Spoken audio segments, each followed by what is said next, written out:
here I talk about blowback. It is a term coined by the different alphabetical intelligence agencies. Specifically, an unforeseen or unwanted effect, result, or set of repercussions, and to expand upon that further through different actions that have been done in the past.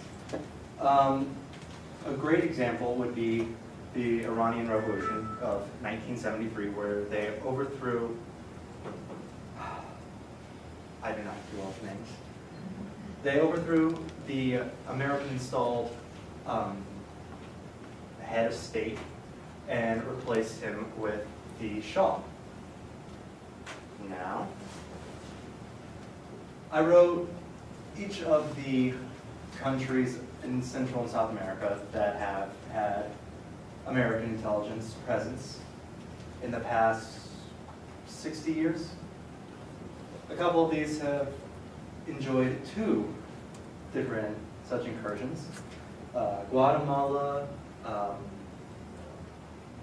Panama, and there's a third that's on the tip of my tongue.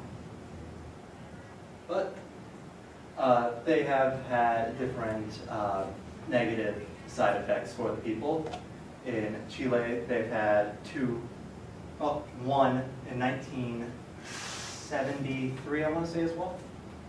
The Salvador Allende coup. Guatemala, it was the overthrow of Jacobo Arbenz. And in some cases, less than desirable results have occurred. Why take this approach? There's a lot of different theories. This is basically the one that I found was the most compelling. In the United States, we are relatively isolated, and it's more a concern that, was a concern that Soviet influence did not infiltrate what we would consider our backyard, Central and South America. And specifically here, as I explained in a later slide, something we don't want again. Now, to say that it might, could be wrong. For national security purposes, we enjoy a very, very large arsenal of nuclear weapons. At last count, 5,113. I believe Russia is the only country that has more than us, around 8,000 to 8,100, something around there. And regional stability is paramount to national security, not just for us, but for every country. Different groups throughout the Americas. We have the FARC rebels in, I failed geography, so bear with me. The Zapatistas in Mexico, Shining Path in Colombia, and there are dozens of different Marxist groups that reside within Central America alone. Colombia has 4 different groups that are recognized as paramilitary counter-revolutionaries. And only one of them is considered by the US not to be a Marxist-allied group. Now back to what I was saying, the Cuban mistake. I'm sure everybody knows what happened. 1959, Castro and his allies overthrew the Batista government and just everything hit the fan.